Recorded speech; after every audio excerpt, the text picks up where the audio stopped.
Church गोटे परमेश्वर उपस्थित जगह अटे। चर्च परी परिवेश जगतर कौन परिवेश ना। चर्च परी एनवायरनमेंट कौन जगतर एनवायरनमेंट ना। Hallelujah hallelujah. चर्च अर्थ गोटे गृह नुहे। बाइबल लिखा जाए जो जगह 2 किंबा 3 मो नाम एक मना हुआ मु से जगह उपस्थित यह प्रकृत मंडली। हालेलुया।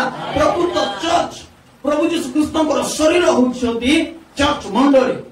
हालेलुया। तो चर्च परी कौन स्थान नाई बा चर्च भली कौन परिवेश नाई। चर्च होची ईश्वर निजस्व परिवेश। हालेलुया। आपण जगत स्कूल को जाई पाठ पढ़ी पारंती किंतु चर्च रे जो विषय शिक्षा दिया जाए ता होची आपण मानकर अनंत काल स्थायी पाए। आपण माने जिम जाई निजर बॉडी को बनाई पारबे किंतु चर्च रे जतबेले आसुछंती प्रभु यीशु ख्रीष्ट आपण मानकर आत्मा रे कार्य करूछंती। आपण माने हॉस्पिटल रे जाउछंती अल्प समय पाए सुस्थता आपण माने अनुभव करि ताई पारंती किंतु बाइबल लिखा जाए प्रभु यीशु ख्रीष्टर गृह रे सुस्थता सर्वदा बही थाए। हालेलुया। आपण माने संपूर्ण भाव रे सुस्थता करंती। आमेन। से चर्च मंडली गृह गोटे परमेश्वरंकर परिवेश अटे। जतबेले मंडली आमे एकत्रित होइताओ परमेश्वरंकर परिवेश को अनुभव करिता। परमेश्वर आमनक सहित कथा ही थांती आमे परमेश्वर को सहित कथा ही थाओ। हालेलुया। मंडली रे एक मना जतबेले होइताओ परमेश्वर से जगह कार्य करि थांती। तेणु करी एहा स्कूल पढ़ी नुहे ए हॉस्पिटल पढ़ी नुहे एटा जगतर कोनोसी पिकनिक स्थान पढ़ी नुहे। चर्च सबुठारो बेस्ट स्थान। आमे चर्च को केबे मध्ये मिस करिवा नाही। आमेन। हालेलुया। जो मजा हमें पिकनिक रे पाई परिबो नाही जो मजा हमें पार्क रे पाई परिबो नाही आपण मानकर प्रेमिक स्त्री स्वामी सहित आपण माने होटल रे जाई जो मजा जो आनंद खाइबा द्वारा खेलिबा द्वारा बुलिबा द्वारा पाई परिबे नाही ताडारो अधिक मजा आपण माने परमेश्वरकर गृह रे पाई परिबे। कारण परमेश्वरकर गृह रे परमेश्वरकर उपस्थिति अछि। हालेलुया। ए जगह मजा और कोनोसी जगह रे नाही। आपण माने कोई पारबे हमको जगह रे जाईतिली शिमला जाईतिली शिमला रे बहुत बढ़िया बरफ गुडा को बहुत मजा कलु। हां अल्प समय पाए किंतु प्रभुଙ୍କର गृह रे जो मजा अछि ता ए जगतर कोनोसी गृह रे नाही कोनोसी स्थान रे नाही। परमेश्वर हमनको तांकर गृह रे स्वागत करंती। आमेन। हमनको सम्मान करंती हमनको एनकरेज करंती हमनको उत्साह दियंती हमनको आगु को बढ़िबा पाए शक्ति दियंती हमनको जीवन रे गोटे नूतनीकरण रो आत्मा को आनी दियंती। हालेलुया। हमनको गोटे नुआ परिचय दियंती तांकर गृह रे। आमेन। तेणु करे परमेश्वरଙ୍କର गृह हमनको पाए सबुठारो इंपोर्टेंट गृह अटे। आमेन। जगत रे हमनको टंका को हमें मिस करि पारिबा स्कूल को हमें मिस करि पारिबा कॉलेज को मिस करि पारिबा चाकरी क्षेत्र को मिस करि पारिबा किंतु प्रभुଙ୍କର गृह को हमें केबे मिस करिबा नाही। कारण प्रभुଙ୍କର गृह रे जो माने रोपित हुअंती प्रभु जांकु रोपण करंती से माने निश्चित भाव रे 100 गुण फल पड़िबे यीशुଙ୍କ नाम रे। आमेन। हालेलुया।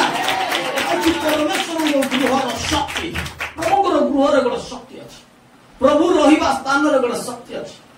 आदम बगीचा रे रहिबा समय रे से गोटे अलग परिवेश को अनुभव करुथिला अलग सिस्टम को अनुभव करुथिला आशीर्वाद को अनुभव करुथिला ब्लेसिंग को अनुभव करुथिला। जो जगह की परिश्रम करबार आवश्यक पड़ु नाही अल्प परिश्रम करी बहुत विषय को से लाभ करुथिला।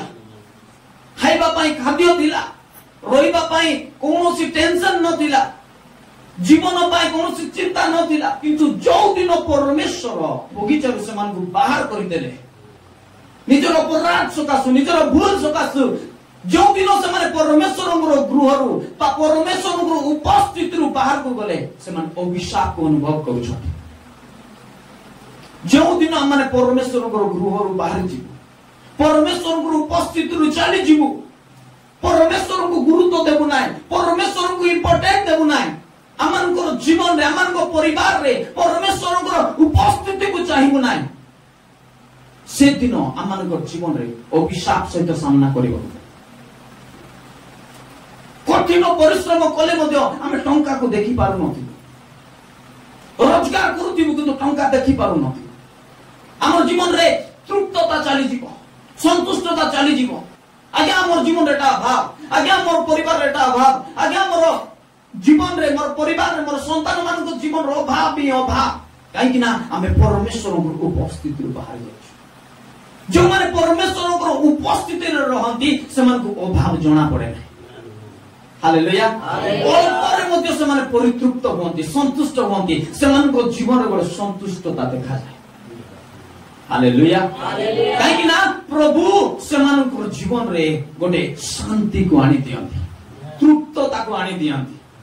हालेलुया। हालेलुया। हालेलुया। सेतमे बाइबल लिखा जाए परमेश्वर गृह रे आनंदर पूर्णता था। हालेलुया। कोई बार आपण माने चिंता रे आसी छंती, परिवार रे समस्या चलीची, पुओ झियो माने तुमर कथा मानु नाहंती, भूल पतरे जाउ छंती, किंतु प्रभुकर गृह रे जते बेले आपण माने आसु छंती गोटे शांति को अनुभव करू छंती। कहीं ना प्रभु आपण मानकर जीवन रे भरोसा दउ छंती, गोटे आशा दउ छंती जे तुमे धैर्य धर, तुम जीवन रे सब किछि ठीक हेबा पई जाउ छी। हालेलुया। साहस धर। सेदिन प्रभु यीशु ख्रीस्त जाइरस को कहले साहस धर, धैर्य धर, विश्वास कर, तुमर झियो मरी नाही, से पुनर्बार। ओ हालेलुया। हालेलुया। तुमे भाबुथिबो मु टेंशन रे अछि, मु परिस्थिति रे अछि, मु अभाव रे अछि, मु समस्या रे अछि, मु भांगी पड़िछि, मो जीवन रे आउ पुनर्बार हेबो कि ए जिंस। प्रभु यीशु कहउछंती जे तुमे धैर्य धर, साहस धर, पुनर्बार से विषय बनाई पारे, निर्माण करि पारे। परमेश्वर ठार कोनोसी विषय असंभव, से सब किछि करि पारे। हालेलुया। हालेलुया। प्रभु यीशु ख्रीस्तंकर उपस्थिति रे सब किछि संभव होय थाए। आमेन। हालेलुया। सेतबे मोर प्रिय मंडली प्रभुकर उपस्थिति को सब समय रे चाहे, सब समय रे, सब परिस्थिति रे हम चाहबा। घरे थिबा समय रे मध्ये प्रभु तुमर उपस्थिति को चाहे, तुमर उपस्थिति रो बाहर जीवा पई चाहे।